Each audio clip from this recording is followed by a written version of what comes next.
Doctor ortho Ayurvedic oil and capsule, अब दर्द भी घुटने टेकेगा। राम मंदिर दान चोरी विवाद के बीच सीएम योगी का अयोध्या दौरा। राम मंदिर चढ़ावा चोरी पर सीएम योगी ने कहा, एसआईटी जांच में दूध का दूध पानी का पानी हो जाएगा। वहीं सीएम योगी ने सपा पर साधा निशाना।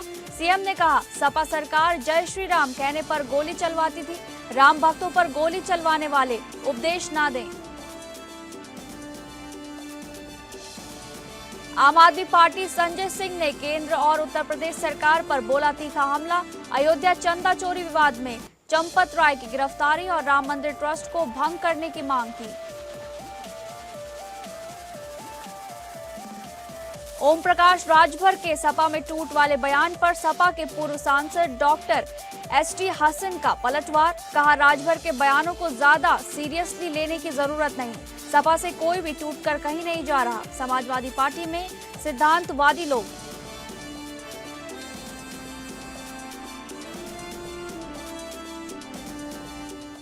नमस्कार, आप सभी का बहुत बहुत स्वागत है इस बुलेटिन में। मैं हूं आपके साथ शालिनी राणा। शुरुआत करेंगे बुलेटिन की। उत्तर प्रदेश के मुख्यमंत्री योगी आदित्यनाथ ने अयोध्या में 378 करोड़ रुपए से अधिक से राजकीय आयुर्वेदिक महाविद्यालय एवं चिकित्सालय सहित 126 विकास परियोजनाओं का लोकार्पण एवं वीरांगना झलकारी बाई की मूर्ति का अनावरण किया। इस अवसर पर मुख्यमंत्री ने समारोह को संबोधित भी किया, जहां अयोध्या के रुदौली में आयोजित कार्यक्रम में मुख्यमंत्री ने राम मंदिर चढ़ावा प्रकरण को लेकर कांग्रेस और समाजवादी पार्टी पर तीखा हमला बोला। उन्होंने कहा कि कांग्रेस ने वर्षों तक राम मंदिर निर्माण का विरोध किया, भगवान श्री राम के अस्तित्व पर सवाल उठाए, जबकि समाजवादी पार्टी की सरकार में राम भक्तों और कार सेवकों पर गोलियां चली और जय श्री राम के उद्घोष पर लाठियां बरसाई गईं। विपक्ष के लोग राम का नारा लगाने पर गोली चलवाते थे। इनके दोगले चरित्र को तो देखिए। राम मंदिर बन न पाए, इसके लिए कांग्रेस ने एड़ी चोटी का जोर लगा दिया था। कांग्रेस ने तो सुप्रीम कोर्ट में बड़े वकील उतार कर मंदिर के निर्माण में अड़ंगा लगाने का काम किया था। उन्होंने आगे कहा कि आज यही लोग राम भक्तों के सम्मान की बात कर रहे हैं। योगी आदित्यनाथ ने ये कहा कि प्रदेश में समाजवादी पार्टी की सरकार जय श्री राम कहने पर गोली चलवाती थी। अयोध्या का अपमान करने वालों से सावधान रहें, हम किसी को भी बख्शेंगे नहीं। उन्होंने आगे कहा कि राष्ट्र नायकों का सम्मान, वीरों और वीरांगनाओं के प्रति श्रद्धा भाव हमें राष्ट्रभक्ति की प्रेरणा प्रदान करता है। उसी राष्ट्रभक्ति की प्रेरणा से प्रेरित होकर हमारी डबल इंजन की सरकार बनने के बाद महारानी लक्ष्मीबाई, महारानी दुर्गावती, महारानी अवंतीबाई लोधी, वीरांगना झलकारी बाई, वीरांगना उदा देवी के नाम पर अनेक अभियान प्रारंभ किए। अयोध्या के नाम पर, हमारी पावन अयोध्या के नाम पर जय श्री राम का नारा लगाने पर ये लाठी गोली चलाते थे। इनके दोगले चरित्र को देखो। जो कांग्रेस अयोध्या में भगवान राम का मंदिर न बनने पाए, इसके लिए एड़ी चोटी लगाई थी, इसने पूरी ताकत लगा दी थी और इसने माननीय उच्चतम न्यायालय में शपथ दिया था बड़ी बेशर्मी के साथ में कि राम तो हुए ही नहीं। जिसने आपके सामने स्वयं पहचान का संकट खड़ा किया था, वह कांग्रेस आज अयोध्या पे बड़ी मचल रही है। अगली खबर का रुख करेंगे, जहां अयोध्या में कथित चंदा चोरी और भ्रष्टाचार के आरोपों को लेकर आम आदमी पार्टी के राज्यसभा सांसद संजय सिंह ने केंद्र और उत्तर प्रदेश सरकार पर तीखा हमला बोला है। संजय सिंह ने राम मंदिर ट्रस्ट के पदाधिकारियों पर गंभीर आरोप लगाते हुए उनकी गिरफ्तारी और ट्रस्ट को भंग करने की मांग की है। राज्यसभा सांसद संजय सिंह ने प्रेस वार्ता के दौरान अयोध्या में सामने आए कथित चंदा चोरी के मामले को लेकर कई सवाल खड़े किए। उन्होंने कहा कि जिस तरह एक के बाद एक खुलासे हो रहे हैं, इससे भ्रष्टाचार की परतें खुलती जा रही हैं। आप सांसद ने दावा किया कि हिरासत में लिए गए लोगों के बयान समेत सामने आ चुके हैं, चोरी के सामान की बरामदगी भी हो चुकी है और कई तथ्य सार्वजनिक हो चुके हैं, लेकिन इसके बावजूद चंपत राय, अनिल मिश्रा और गोपाल समेत किसी भी जिम्मेदार व्यक्ति के खिलाफ कार्रवाई नहीं हुई है। भ्रष्टाचार की एक के बाद दूसरी पोल खुलती जा रही है और ये समझ में आ रहा है कि भारतीय जनता पार्टी के नेतृत्व में जो प्रभु श्री राम के नाम पर चढ़ावे और चंदे में चोरी हो रही है, उसको पूरा संरक्षण ईडी पार्टी की सरकार दे रही है। इस देश में एक ईडी पार्टी काम करती है जो हर छोटे बड़े मामले में ईडी भेज देती है, सीबीआई भेज देती है, लेकिन प्रभु श्री राम के दान पात्र में सैकड़ों करोड़ की चोरी का मामला सामने आया है। एक भी व्यक्ति की गिरफ्तारी अब तक नहीं हुई। अगली खबर, मुख्यमंत्री योगी आदित्यनाथ ने एचबीटीयू परिसर में संयुक्त आयुक्त कार्यालय के उद्योग सभागार में लोक निर्माण विभाग की बैठक ली। उन्होंने वित्तीय वर्ष 2026-27 की कार्य योजना की समीक्षा की तथा कानपुर मंडल के जनप्रतिनिधियों से विकास संबंधी प्रस्तावों पर विस्तृत चर्चा की। बैठक में कानपुर नगर, कानपुर देहात, कन्नौज, इटावा, औरैया तथा फारुखाबाद जनपदों के जनप्रतिनिधियों ने अपने अपने क्षेत्रों की विकास आवश्यकताओं से संबंधित प्रस्ताव प्रस्तुत किए। मुख्यमंत्री ने कहा कि जनप्रतिनिधियों को अपने क्षेत्र की भौगोलिक, सामाजिक एवं विकासगत आवश्यकताओं की गहन जानकारी होती है। ऐसे में उनके सुझावों एवं प्रस्तावों को प्राथमिकता के आधार पर संकलित कर शासन को शीघ्र कार्ययोजना प्रेषित की जाए, जिससे आवश्यक स्वीकृतियां प्रदान कर समयबद्ध रूप से कार्य प्रारंभ कराया जा सके। मुख्यमंत्री ने गत वित्तीय वर्ष में स्वीकृत परियोजनाओं को भी समीक्षा की। मुख्यमंत्री को अवगत कराया गया कि गत वर्ष कानपुर मंडल में 5,497 करोड़ रुपए की लागत की 2,301 परियोजनाओं को स्वीकृति प्रदान की गई थी, जिनमें से 1,242 परियोजनाएं पूर्ण की जा चुकी हैं तथा शेष परियोजनाओं पर कार्य प्रगति पर है।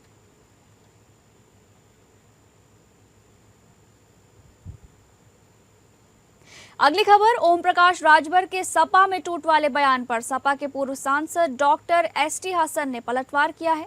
उन्होंने कहा कि ओम प्रकाश राजभर के बयानों को ज्यादा सीरियस लेने की जरूरत नहीं है। समाजवादी पार्टी में सिद्धांतवादी लोग हैं और कोई भी टूटकर कहीं नहीं जा रहा है। ऐसी मिसाल पहले भी हमने देखी है और आगे भी देखते रहेंगे। उन्होंने आगे कहा कि जिसका जैसा चरित्र उसकी वैसी ही सोच होगी। समाजवादी पार्टी सिद्धांतों से बनी हुई है। समाजवादी पार्टी के लोग सिद्धांतों की राजनीति करते हैं। कुछ लोग जरूर ऐसे हैं जो अपने स्वार्थ के लिए पार्टी तोड़ते हैं, लेकिन उनका अंजाम भी आपको आगे मालूम हो जाएगा। ऐसे लोगों को जनता ना पसंद करती है, बल्कि ऐसे लोगों को नकार देती है। देखिए जिसका जैसा चरित्र उसकी वैसी सोच होती है। समाजवादी पार्टी उस सिद्धांतों पे बनी हुई है और समाजवादी के लोग सिद्धांतों की राजनीति करते हैं। आपने पीछे भी उदाहरण देखे, मुरादाबाद का भी आपने उदाहरण देखा। हम जनता के लिए और देश के लिए राजनीति कर रहे हैं, देश के सांप्रदायिक सौहार्द के लिए राजनीति कर रहे हैं, जनता की खुशहाली के लिए राजनीति कर रहे हैं। हमारे लोग हर मंदिर का घंटा नहीं बजाना चाहते। हमारे सारे काम सिद्धांतों के हिसाब से होते हैं और हम करते हैं। कुछ लोग जरूर ऐसे हैं, जैसे पीछे आपने देखा कुछ विधायक जो टुकड़गधे विधायक थे, वो टूट के गए और उन्होंने अपनी मनोकामनाएं पूरी करने की कोशिश करी, लेकिन उनका अंजाम भी आपको आगे मालूम हो जाएगा। यूपी के कौशाम्बी जिले में आयोजित कार्यकर्ता सम्मेलन एवं दलित पंचायत में मुख्य अतिथि के रूप में पहुंचे बिहार के जमुई सांसद अरुण भारती का पार्टी कार्यकर्ताओं ने जोरदार स्वागत किया। इस दौरान उन्होंने कहा कि उत्तर प्रदेश की 403 विधानसभा सीट में लोजपा प्रत्याशी उतारेगी। वहीं समाज चाहेगा तो गठबंधन एक साथ नहीं तो अकेला चलो के नारे के साथ लोजपा अकेले ही चुनाव लड़ेगी। सांसद ने विपक्षी दलों पर तीखा प्रहार करते हुए कहा कि लोकसभा 2024 के चुनाव में साइकिल का सपना दिखाकर साइकिल पर सूरज को बेचा गया था। आने वाले समय में जो सामने आएगा वो देखा जाएगा। उन्होंने कहा कि अखिलेश यादव जिस समाज से वोट लेते हैं उस समाज के नहीं होते। राम मंदिर में दान चोरी मामले में उन्होंने कहा कि राम भगवान सभी के हैं, जो भी दोषी होगा बख्शा नहीं जाएगा। कार्यकर्ताओं से संवाद करते हुए उन्होंने कहा कि आज हम सब यहाँ दलित चौपाल में एकत्रित हुए हैं। ये चौपाल सिर्फ एक बैठक नहीं, बल्कि हमारे विचारों के आदान प्रदान और अपने अधिकारों को लेकर जागरूक होने का एक सशक्त मंच है। शिक्षा और एकता का महत्व बाबा साहेब डॉक्टर भीमराव अम्बेडकर ने हमें 3 मंत्र मूल दिए थे।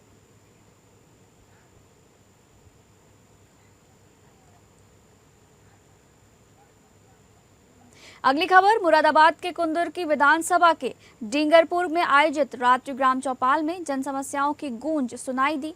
विधायक ठाकुर रामवीर सिंह ने ग्रामीणों की समस्याएं सुनी और अधिकारियों को मौके पर ही निस्तारण के निर्देश भी दिए। खास बात ये रही कि चौपाल में जिलाधिकारी, एसएसपी समेत कई वरिष्ठ अधिकारी भी पहुंचे। डींगरपुर में पेट्रोल पंप के सामने आयोजित रात्रि ग्राम चौपाल में बड़ी संख्या में ग्रामीण अपनी समस्याएं लेकर पहुंचे। इस दौरान आयुष्मान कार्ड, प्रधानमंत्री आवास योजना, पेंशन और बिजली बिलों से जुड़ी समस्याएं प्रमुखता से उठाई गईं। चौपाल के दौरान विधायक ने मौजूद अधिकारियों को शिकायतों के त्वरित निस्तारण के निर्देश दिए। कार्यक्रम में दिव्यांगजनों को स्कूटी वितरित कर उन्हें आत्मनिर्भर बनने के लिए प्रोत्साहित किया गया। 5 जून से लेकर 21 जून तक केंद्र सरकार के 12 वर्ष पूर्ण होने के उपलक्ष्य में प्रत्येक ग्राम में चौपालें आयोजित की जा रही है और ये सारी जो चौपाल है वो ग्रीष्म काल को देखते हुए रात्रि चौपाल के रूप में, तो शाम को गांव के सभी लोग एक साथ आते हैं। सारे जनपद स्तरीय ब्लॉक और तहसील के लोग रहते हैं और गांव की समस्या का ग्राम में समाधान होना चाहिए, इस उद्देश्य को लेकर के समर्पित है। तो माननीय प्रधानमंत्री महोदय के निर्देश पर, माननीय मुख्यमंत्री महोदय के निर्देश पर और माननीय विधायक कुंदर की ठाकुर रामवीर सिंह जी के अनुरोध पर इस ग्राम पंचायत डींगरपुर के अंदर आज रात्रि चौपाल का आयोजन किया गया है। अनेक समस्याएं आई है, अनेक योजनाओं के बारे में बताया गया है और जो प्रतिदिन जन सुनवाई होती है 10 से 12, उसके विषय में भी बताया गया है कि किसी भी व्यक्ति की कोई भी समस्या हो वो प्रतिदिन आकर के हमें समस्या के बारे में बता सकता है। एंटी टेररिस्ट स्क्वाड ने देश विरोधी गतिविधियों में शामिल 2 संदिग्धों को बुलंदशहर से गिरफ्तार किया है। गिरफ्तार अभियुक्त सोशल मीडिया के माध्यम से स्लीपर सेल तैयार करने, भय एवं आतंक का माहौल उत्पन्न करने का प्रयास करने तथा संवेदनशील स्थानों की रेकी जैसी गतिविधियों में संलिप्त थे। अपर पुलिस महानिदेशक कानून व्यवस्था अमिताभ यश ने गुरुवार को जारी एक बयान में बताया कि पाकिस्तानी गैंगस्टर शहजाद भट्टी एवं आबिद जट्ट के आतंकी नेटवर्क के विरुद्ध चलाए जा रहे अभियान के क्रम में उत्तर प्रदेश एटीएस ने बुलंदशहर से इस नेटवर्क से जुड़े 2 अन्य अभियुक्तों को गिरफ्तार किया है। पकड़े गए संदिग्धों की पहचान बुलंदशहर के मोहम्मद उमर और फैजान के रूप में हुई है। आईएसआई के निर्देश पर पाकिस्तानी गैंगस्टर शहजाद भट्टी एवं आबिद जट्ट के आतंकी नेटवर्क द्वारा विभिन्न सोशल मीडिया प्लेटफॉर्म्स के माध्यम से स्लीपर सेल बनाने व आतंकी गतिविधियों को कारित करने हेतु उकसाने का कार्य किया जा रहा है। दिनांक 17 जून 2026 को एटीएस उत्तर प्रदेश द्वारा 2 अभियुक्तगण मोहम्मद उमर व फैजान को गिरफ्तार किया गया। ये दोनों पाकिस्तानी गैंगस्टर्स के निर्देश पर आबिद जट्ट के फोटो विभिन्न स्थानों पर चस्पा कर भय एवं आतंक का माहौल पैदा करना चाहते थे।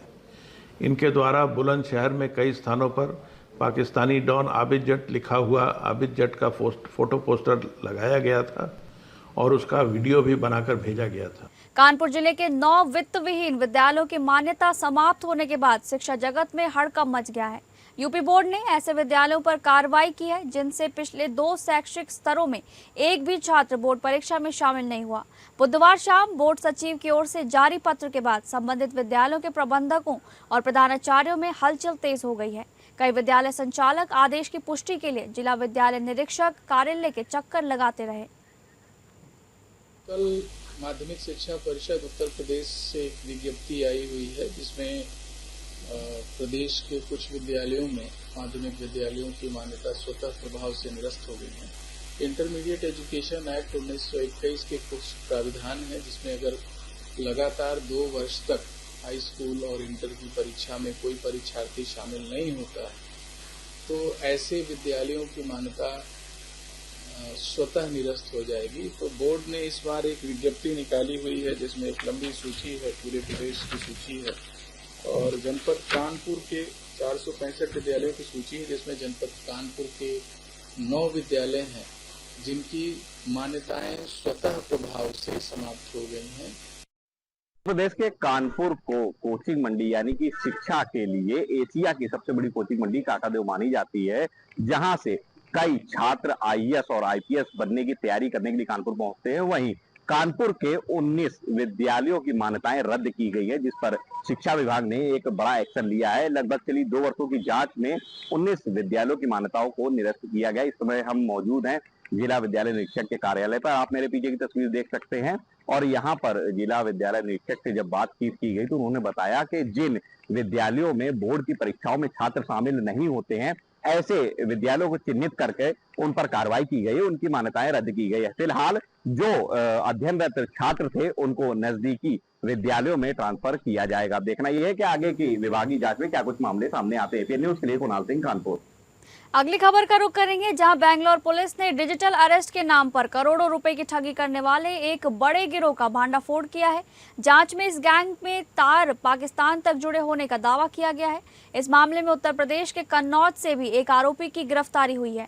पुलिस के मुताबिक आरोपियों ने एक व्यक्ति को फोन कर बताया कि उसके आधार कार्ड का इस्तेमाल अवैध गतिविधियों और मनी लॉन्ड्रिंग में हुआ है। इसके बाद खुद को पुलिस और टेलीकॉम विभाग का अधिकारी बताकर उसे डिजिटल अरेस्ट कर लिया गया और डर का माहौल बनाकर लाखों रुपए की ठगी को अंजाम दिया गया। जांच के दौरान पुलिस को ऐसे सबूत मिले जिन्होंने सभी को चौंका दिया। बीते दिन पूर्व कन्नौज पुलिस अधीक्षक ने एक साइबर ठगी करने वाले गिरोह का पर्दाफाश किया था, जिसमें छिबरामऊ क्षेत्र के दीपारी गांव के रहने वाला एक अंकित, जो इसको पुलिस ने गिरफ्तार किया और कार्रवाई करते हुए उसको जेल भेज दिया है। अब पुलिस को ये जानकारी मिली है कि वो नोएडा में काम करता था और साइबर ठगी का काम करता था, लोगों से ठगी करता था, पैसे लेता था। कभी कभार अधिकारी या पुलिस की वर्दी पहनकर वीडियो कॉल के माध्यम से लोगों से वसूली करता था। गांव के लोग हैं, उस लड़के अंकित की मां है, उनसे पूछेंगे कैसा स्वभाव था अंकित का गांव में जब रहता था। बहुत बढ़िया तो साहब, कभी उसने चोरी चपाटी कुछ नहीं किया, पता नहीं किसके फंड में पड़ के उसने ये काम गलत सोच के कर दिया। अंकित साक्य का गाँव है, ये उनका मकान है, ये उनकी माता रही थी। एक सरकारी कॉलोनी उनको यहाँ पर प्रधान द्वारा दी गई थी, उसमें रहते थे। परिवार बहुत साधारण है, खेती भी ज्यादा जमीन नहीं है। युवक के जो पिता है वो मजदूरी करके घर परिवार का पालन पोषण करते हैं। तमाम गांव के अन्य लोग भी हैं। क्यों दादा, अंकित घर पे आता तो को लगता नहीं था आपको इतना बड़ा अपराधी है? नहीं, कभी नहीं, कभी नहीं लगता, कभी नहीं।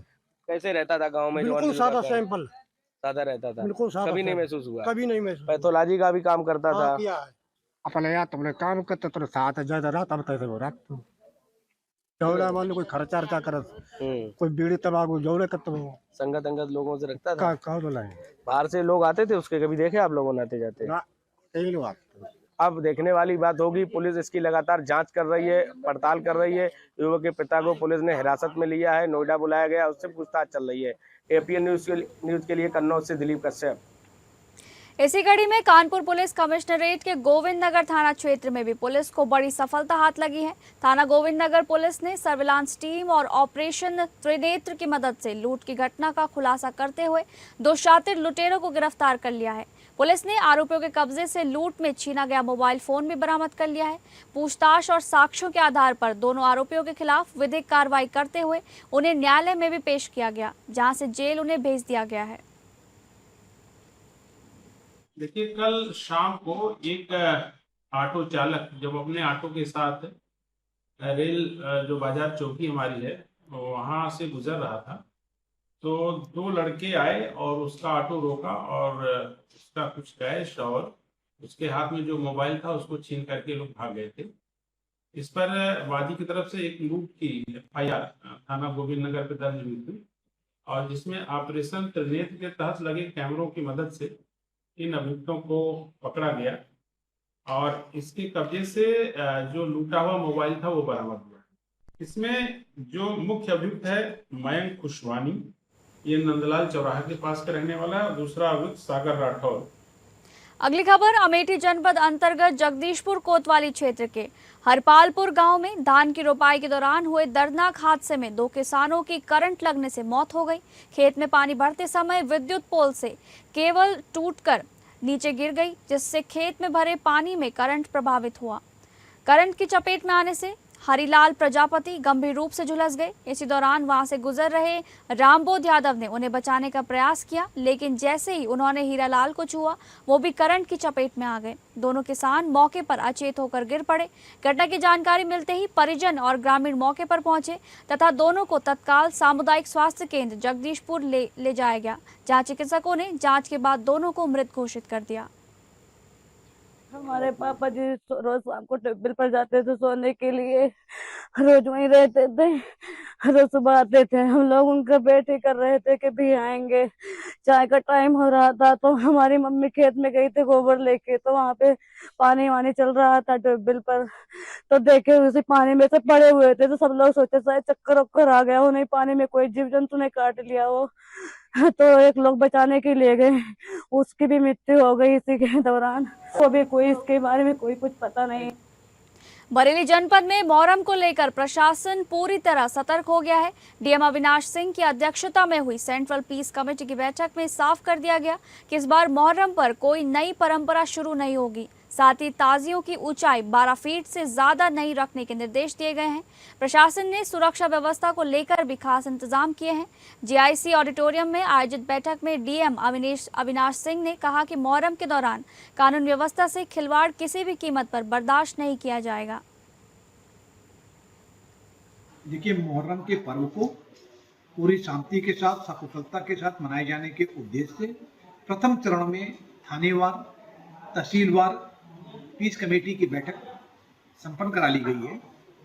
और इस बीच में हम लोगों ने समस्त पुलिस और प्रशासनिक अधिकारियों को मुहर्रम के पर्व को शांति के साथ निपटाने के संबंध में आवश्यक दिशा निर्देश दे दिए थे, जिसमें सबसे प्रमुख था उन लोगों को ताजिए की हाइट के बारे में, जो ताजिया जिस रूट से निकलेगा परंपरागत रूप से उसका भ्रमण करने के लिए। जनपद में मुहर्रम के दृष्टिगत फोर्स का डिप्लॉयमेंट किया गया है। संपूर्ण जनपद में कुल 966 जुलूस हैं जो अलग अलग तिथियों में निकलेंगे। ये मेनली 25 और 26 तारीख को ज़्यादा संख्या में निकलेंगे।